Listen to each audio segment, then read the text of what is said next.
Hey everybody, it's Britt and Cammie with Emptiness to Travel, and we have made it to Longhorn Cavern State Park. We are about to take a cave tour. We noticed that there's trails around here, and we're not sure what else. First time we've been here, so we're not sure what we're gonna do. We'll make it up as we go along. we have to get a safety briefing for our cave tour, so this may be interesting. This is their main building. It has their gift shop, snack bar, where you can purchase your tickets. Right now it's super busy and it's a little bit too peoply for me, so I'm not gonna go in there.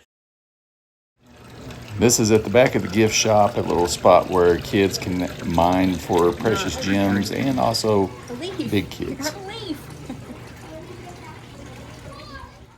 We're waiting on the time to pass to meet here with our tour guide and the rest of the group to get information on the tour before it begins. The tour that we are taking is the general mission tour. There are also some tours that you can take that go into great depths and detail.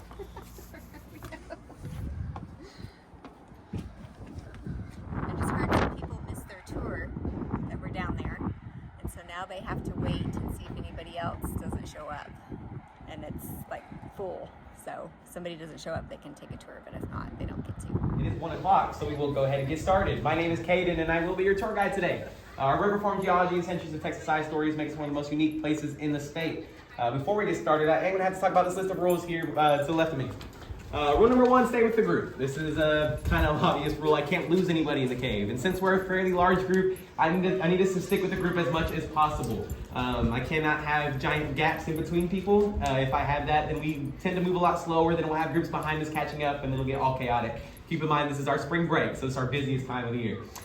Stay on the trail. This is another kind of obvious one. This one's for your safety. Look right down there. That's where we're going. All right, here we go. Ready or not. This could be very interesting. We'll see.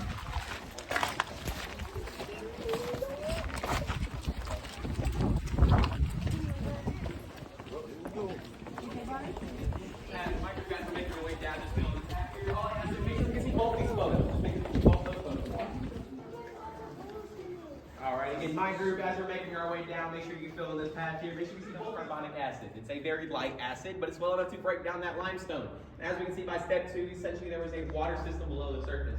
And what was above it could no longer hold what was below it, and it fell, forming what we now have our sinkhole, which is this room that we're currently standing in.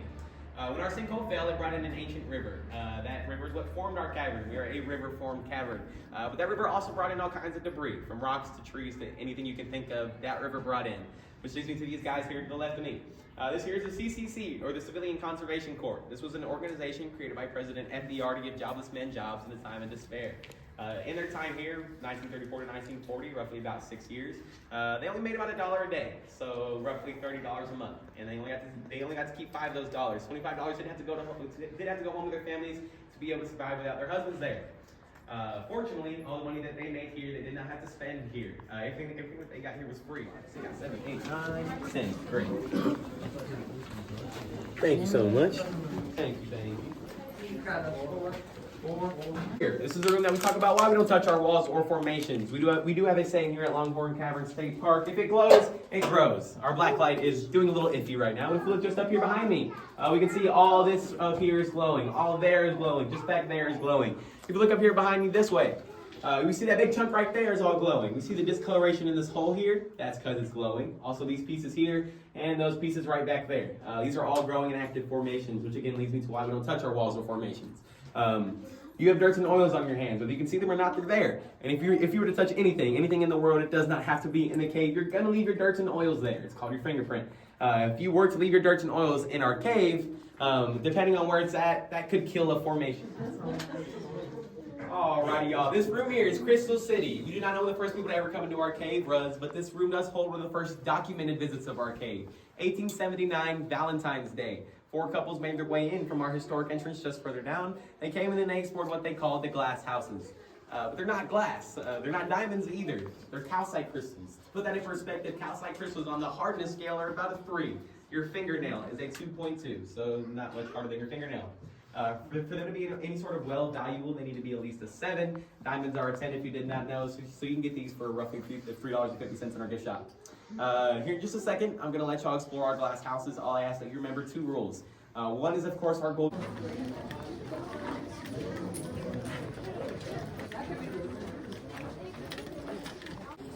All right.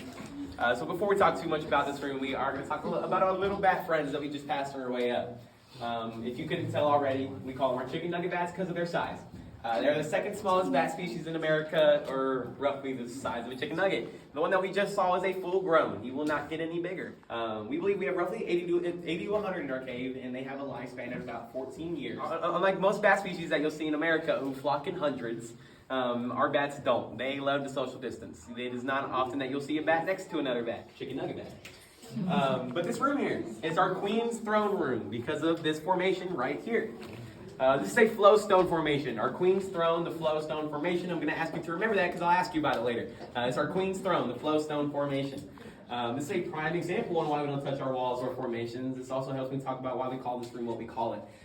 This is our Queen's Throne Room because back when the CCC was here, they would bring their dates in from our historic entrance just further down. They'd bring them in and they place them up on what they called the Queen's Throne. And they would snap their picture. Unfortunately, their picture wasn't the only thing they'd snap because they snapped stalactites off the side of our formation here. They'd also carved names and dates into the side of the formation. I believe the latest date we found is 1919, so just over 100 years ago. Yep, it's just on that other side.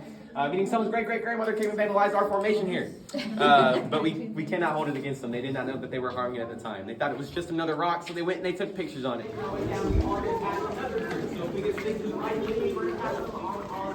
This is Rocky, our watchdog. He's pretty cool. Yeah, he's awesome. I always like to see a show of hands on who thinks he was carved out by the CCC and who thinks he was carved out by the ancient river. Who thinks he was carved out by the CCC? A good chunk. Who thinks he was carved out by the ancient river? You'd be correct. He was carved out by the ancient river, just not in this spot here. He was found in the Dolomite section of our cave. Rocky is Dolomite.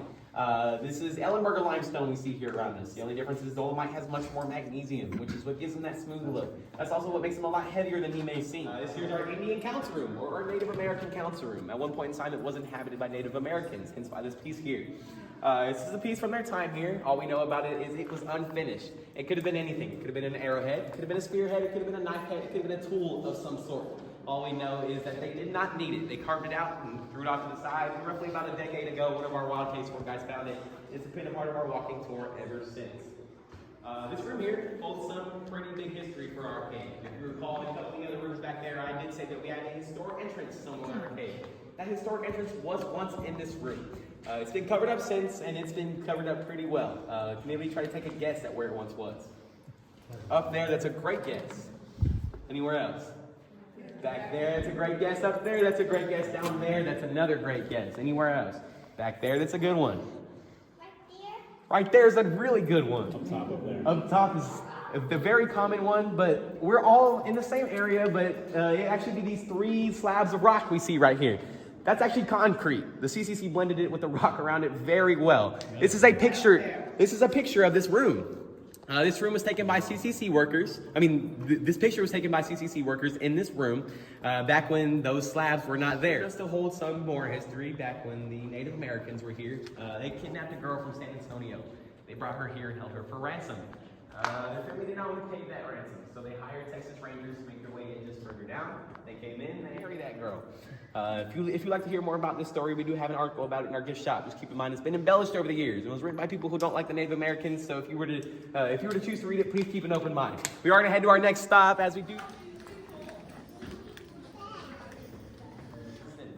If you've never gotten a chance, go take one of those tours. You can go on a kayak, you can go on the evening, and it's a lot of fun. I know someone who used to give those tours, so please go check them out. But we like to say Austin stole them from us.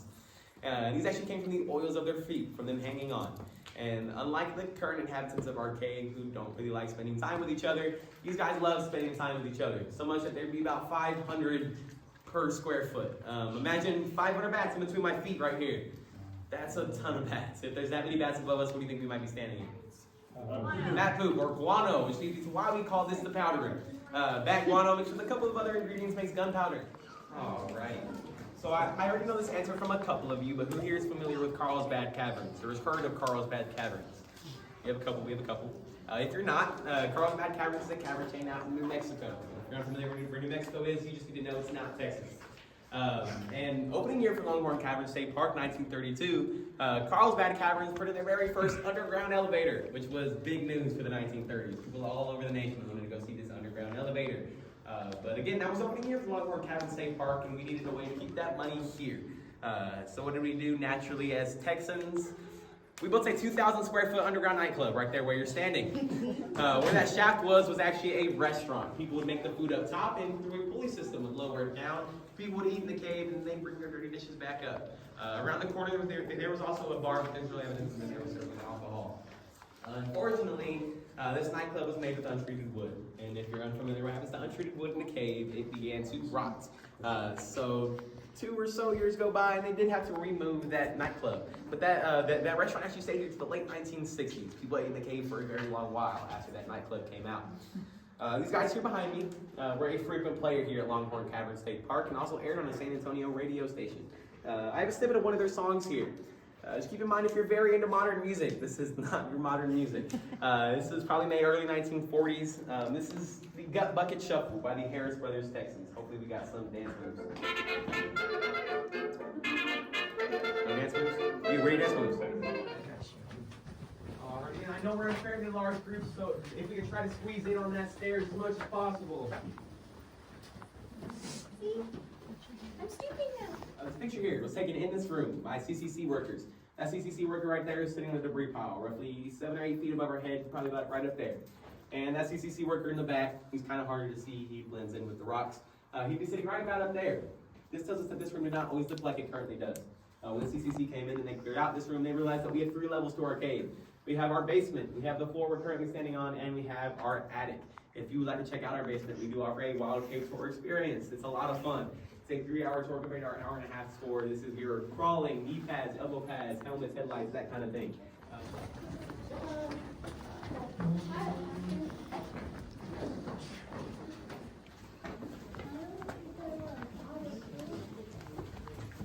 All right, and if you have anything you need to throw away, here's that trash can I was talking about.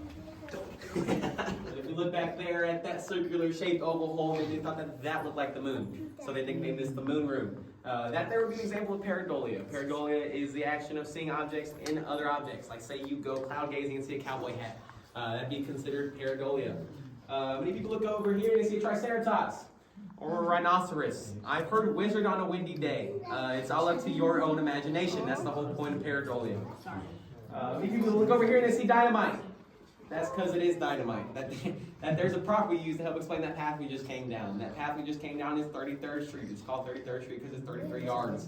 It did not originally connect to this section of the cave. The CCC found this section of the cave, figured it should connect, so they blew that out with dynamite. Standing on is supposed to be a boat dock.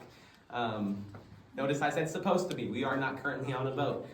They would have never been able to regulate the water well enough to get a boat through, people through here. So that is why we're not currently on a boat. But if you look at our original map up there in our gift shop, it's on our CCC bulletin board. If you look at this section of the cave, shows boat tour. It even shows that it's full of water. But if you look just there behind you, that there is a cave of disappointment. The CCC nicknamed that the cave of disappointment because they went in, they thought it looked like it could be something really cool. So they went and they cleared it out and were met with a dead end. So they nicknamed it the cave of disappointment. We are going to head down this way, but before we do so, I do want to point out that this is Lumbago Alley. If you're unfamiliar with the term lumbago is a lower back pain from bending over for too long. It is 4 foot 8 feet tall, 60 yards long.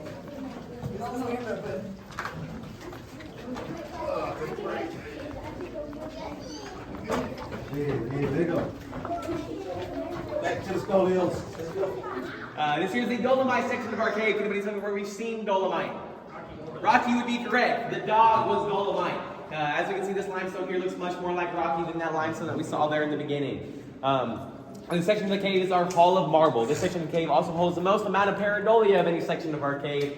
But again, that's all up to your own imagination. Feel free to get some pictures in as we make our way down. We're going to go ahead and do our thing. All right, as we make our way down, one of my favorite pieces of pareidolia is the duck in the shadow right there. You see it? You see the duck? Or some people see a whale right here with his eyeball.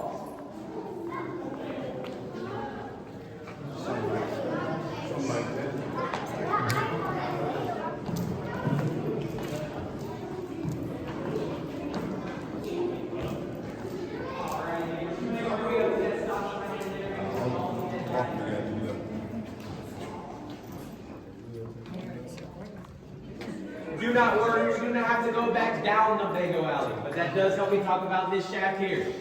This here's a straight shot to the surface. Feel free to fill in if you'd like to look up. Again, it's a straight shot to the surface. We're roughly 60 feet under right now. The CCC moved this out because they did not want to carry debris from this section of the cave out through the entrance and exit they had at the time. So they moved this out to be able to carry 50-gallon barrels up and out and back down again. Imagine having to carry a wheelbarrow full of debris back through Lumbago Alley. That does not sound like fun. We're gonna look up. This here's our giant icicle, or the biggest stalactite we have here at Longhorn Cavern. As you can see, this is much bigger than the soda straw that we saw there at the beginning. This started from one little itty-bitty soda straw and is obviously much bigger than that. Our soda straws are believed to be about 300 years old. This is probably much older than that. We are going to head down this way. Again, this is our gallery of formations. As we head into this next room, I do want y'all to keep in mind that these orange cones are here for a reason, so please avoid them. All right, feel free to fill in as much as possible. Again, just avoid these orange cones. We just saw our diagram of all of our speleothems. Can anybody tell me what this is up here? Drapery would be correct. Drapery is named after drapes like curtains. Drapery happens when a stalagmite begins to form on an edge and then starts to fall off. It will then become drapery. We have plenty of free space for those of us that would like to scoot up. There's plenty of free space right up in here. But yes, you would be correct. This is drapery. Our piece of drapery here is nicknamed our giant eagle's wing. From where I'm standing, it looks like one big eagle's wing. From where you're standing right over there, it might look like angel wings. I've heard both.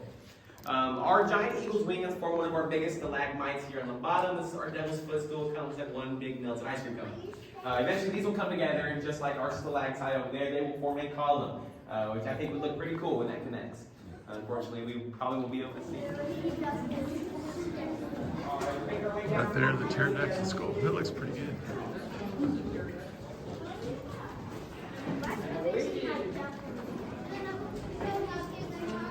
It's our rock of a million layers. For kind of obvious reasons, it looks like a rock with a million layers. As you can see, it's an amazing piece to look at. I've had people tell me it looks like if you took a drawbreaker and bent it in half. Or if you know what petrified wood looks like. It's a great example, great example of petrified wood. This was actually once a formation, actually a flowstone formation, just like our Queen's Throne.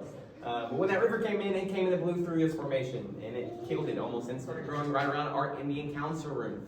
And that river came in and picked it up, and eventually naturally cemented itself in place. This piece would have been humongous. It would have covered this entire spot here, even went down to the left, down here into the left of me. It would have been a pretty big piece. But again, it's a great piece to look at. This room here is our turnaround room. Anybody guess why? Because we turn around, you'd be correct. That does not mean the cave stops. The cave goes from what we believe.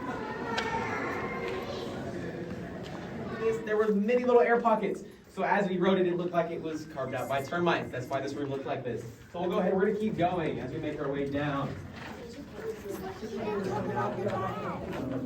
Diamonds. CCC came in and they thought they struck rich. But they're not diamonds, they're calcite crystals, just like our Crystal City. As we can see, the calcite crystals up top are much smaller than the ones here on the bottom.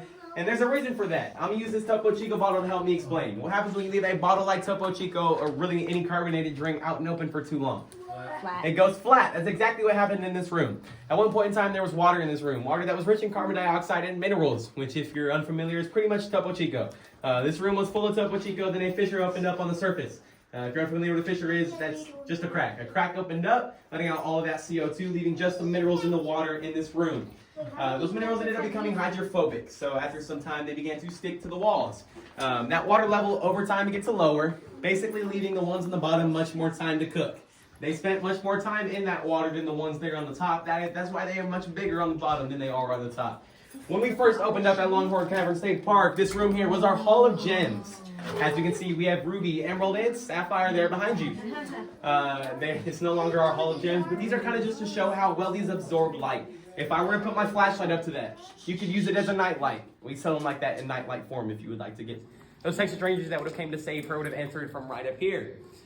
They were not ninjas. They did not rappel down from the ceiling. At one point in time, there was a debris pile here. That debris pile went from the top of this section here all the way into that pit right there behind you. They would have climbed that debris pile, and we believe either they saw the illumination of a campfire or heard them talking and went at hand-to-hand combat and saved the girl. Fast forward to 1932, Thanksgiving Day, opening day for Longhorn Cavern State Park. We held a church service on that debris pile. They built bleachers, and the Texas governor of the time, the founder of the Texas State Park systems, attended this church service. Unfortunately, these bleachers were made out of the same wood that our nightclub was made out of. So again, when having some untreated wood in the cave, it began to rot. And so some time goes by, and they did unfortunately have to remove it. In the process of removing it, they figured that they would remove that debris pile along with it. And in that debris pile, they found bones. Bones of which we sent over to the University of Oklahoma to figure out what they were. They told us that we had deer bones, bear bones, bison bones, and mammoth bones.